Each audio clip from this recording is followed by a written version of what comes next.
Hello everyone, welcome back to this video.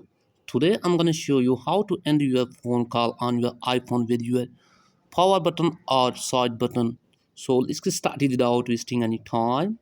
First of all guys, what you have to do is just simply open up your settings app on your device and then scroll it down here, and here you will see the option like this accessibility. So tap on this and then again scroll it down here, and here is the option home button.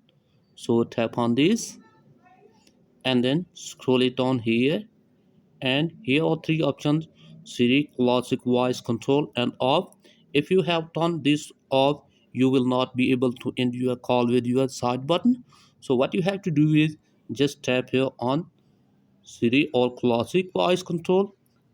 So like I'm selecting here this, and after this you will be able to end your call with the side button. So that's it guys for today video. If the video is helpful, please like to subscribe to the channel. Thanks for watching.